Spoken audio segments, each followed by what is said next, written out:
So my phone rings at 1:45 a.m. and I just got off a 21-hour shift working on this one huge TV show. And so I'm thinking, okay, it's gotta be one of my guys, something happened. So I answer my phone and it's a voice I don't really recognize, so I'm thinking right away, something happened at work, somebody screwed up. So this guy's on the phone, he's like, hi, is this RJ? I was like, yes, this is RJ. He's like, I was referred to you by Aaron Spelling, that you do a really good job with security.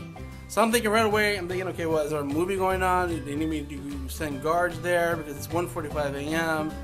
I don't know where I'm going to find more guards. During this time, I had 12 shows going on, and I had guards galore. There's one big, huge TV show that I had literally 64 guards during the daytime, during the time we filmed, and 32 guards at night.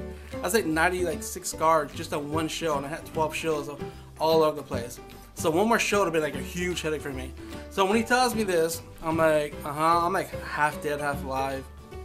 He's like, we have a situation here, and I need somebody here ASAP.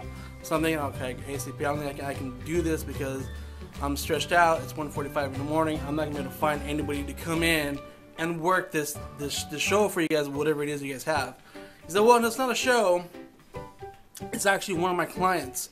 She's missing.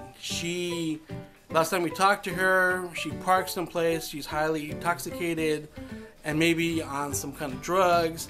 And we need you to find her before the paparazzi, media, somebody else does, the police.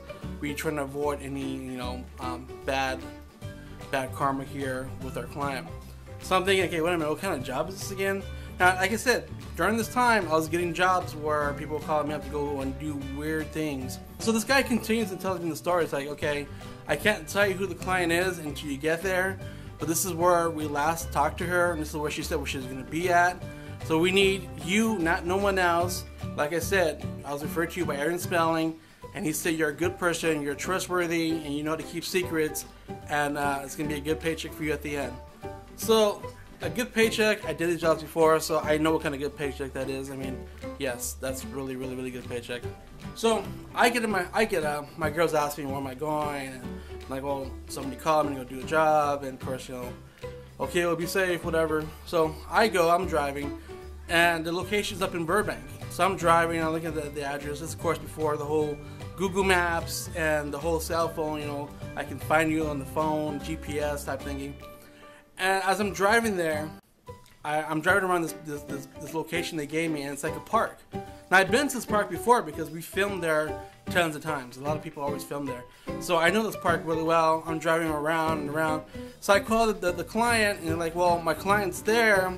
You need to find her quickly because people and the media know that she's out and about, and right now they're looking for her. So I'm thinking, okay, who is this person? I don't know who it is. They wouldn't tell me who it is. So I'm driving, and I get out, and I walk, and because the park is really dark, and I see this the SUV parked, and like near where the restrooms are, little tables they have. So I'm thinking, is that her? Would that be her or not? Or do I walk in the dark park and investigate? So I'm walking around, I don't see anybody. So I'm like, well, fuck it. I'm just gonna go check, see who's in the SUV. If someone's having sex, I'm say, hey, sorry, blah blah blah. So I go check out this truck. I start walking up there, and it's empty. It's like pretty much dead. It's dark. I have my Maglite flashlight. I flash inside, and I see this girl laying down in the back seat. So I'm like, I don't see anybody else. The engine's off. Clothes are laid out outside. Some clothes laid on the floor. And this girl's like, I open the door, and this girl's like literally naked, like in the back seat naked. So I'm thinking, okay, this can't be. Is this who I'm supposed to be finding, looking for? So the body doesn't move. I make noises. I call out. I shout out, and I start nudging. The legs, not being no perverted or nothing. So I'm like nudging. I'm touching her. No movement. So I'm like, oh my gosh, this girl's dead. Whoever it is. If it's the right body, wrong body, I don't know, but I think the chick's dead. Whatever it is. So I call the client again. I said, okay, can you give me some more information on this detail, because I found a SUV car with a naked girl in the back seat, and she looks like this one actress who I think who she is, but I need to confirm it because I don't know if I'm in the right spot or this is like a whole entirely different situation they need to walk away from. And so they're like, oh yeah, they gave me the description of the car and matches the car, And then they gave me the description of the girl. I was like, hey, wait a minute, I know this girl. So yes, it's so-and-so. I was like, oh wow, it is. I flashed a light in the face, and she didn't blink, no nothing. So I'm thinking, okay, right away, I gotta, maybe I have to use CPR. I gotta check the pulse because she wasn't moving for anything. Like literally, I had literally shook her, and the only thing that moved were her boots. They moved back and forth every time I shook her. So I'm thinking, okay, this girl is not moving. I mean, what do I do? And good thing I took CPR classes. A lot of set medics I talked to on set, they showed me how to do CPR. I worked on a lot of movies where they did fake CPR, but it's actually someone that like did a lot of real CPR. And so I'm thinking, okay, I'm about to do CPR on this naked girl in this back seat. And this girl's like having someone faint. Like, what if she dies? I mean, this is gonna be something big, and I didn't know what to do because this is like kind of a first situation. So I'm nudging the body, and she gets up, and she's like, oh. She finally comes to conscious, and she's like looks at me. She's like, hey baby, how you doing? So I have to explain to her who I am, and that her people send me to go pick her up. And so she gets up slowly, and she's looking around, she's naked, she's like casually, she gets a cigarette, she lights it up, she's smoking, and she looks around, she's like, did we have sex? I was like, no. And I explained to her again who I am and the people that sent me. She looks out, she said, do you want to have sex? I'm still kind of horny. So I'm like, I mean, that right there, if it was anybody else, I think somebody else probably would have did that. But because I was in a relationship during that time, I was just like, no, I'm here to do what I need to do. There's people looking for you. My cell phone went off again. It was the client. And they're saying you need to hurry up because the people are nearby your area and they're searching for her. Somebody called in and said that she didn't arrive and that she's missing, so they want to get pictures of her Batgirl-ness. I don't know what. But I gotta tell her, okay, you need to get up. She said, well, where are my clothes? And I said, well, a lot of your clothes are somewhere in the car, but majority of them are outside. So I go outside, I start picking up clothes, and she gets in the driver's seat. And she's like, Nick, she gets outside the car, she's naked. She gets in the driver's seat, starts up the car. I was like, well, what are you doing? It's like, I'm gonna drive you. I'll drive you there.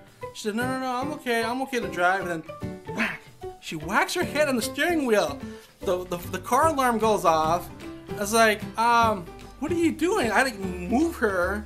I'm trying to get the keys. My elbow's like smacking on her boobies, and she's like, ooh, that tickles.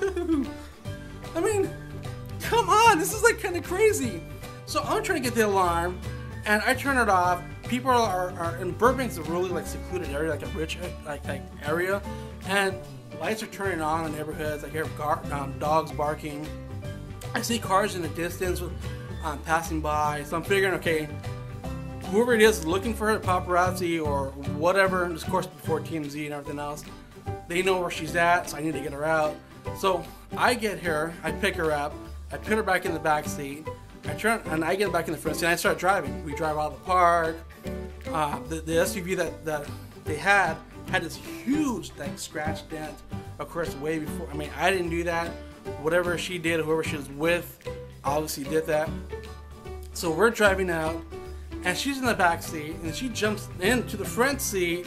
I mean, she does like a whole backsault, naked, and I'm like looking at her driving. I mean, SUVs are pretty big, and she's kind of a small girl. She's doing a backflip, trying to get into the seat, and I'm looking at her like, but then the client calls me up and says, okay, this is the address, we need you to deliver her at this location. So I said, okay, and I'm here, she's okay, I have all her stuff, I picked up everything from the ground, there's like nothing left behind. So I get her, we're driving, and she's talking to me, I'm talking to her, and she's like, you know who I am? I was like, yeah, I think I know who you are, I recognize you. She said, yeah, okay, yeah, I'm fucking famous. She said, you could have fucked a star. It's like, no. I didn't want to say anything, but my mind like, girl, you're dirty. I ain't fucking you. My dick's gonna fall off if I fuck you. So I drive her to the location where the client says, hey, drop her off this location, we'll be there. So I get in there, there's a huge house up in like Hancock Park, and nice huge homes. So I drive in there, this little one lady comes out, she's like, hey, are you RJ? I'm like, yes. So you have our client? I'm like, yes, she's right here. And I flash a light on her, and the girl recognizes her. They recognize each other. They say hi, this and that. And then she's okay, you can get out of the car now. So I get out of the car. She gets in the SUV, and they drive up the driveway. They get in the car. So I'm standing there like, okay, well, my car's back at in Burbank. Who's going to give me a ride back there? So as I'm waiting, the lady comes by. She said, "Okay, this is Ted, our PA. He's gonna drive you back to Burbank, and we want to thank you very much for your job. You're awesome. We'll recommend you to other people. Here's your envelope, and thank you very much." And at that, she walks back to the driveway of the house. The actress who I picked up is back in the driveway. I don't see any of that. Ted comes out. He says, "Hey, he's gonna drive back." He drives me back to Burbank. He doesn't say a word. Doesn't say nothing. He says, "Hey, man, have a good day." I'm like, "Okay, have a good day." I get back in my car. I go home. I open up the envelope. It's $1,200. So I'm thinking to myself, $1,200 for a hush-hush job rescuing some superstar actress who's on the way down in her career. Not bad job in Hollywood.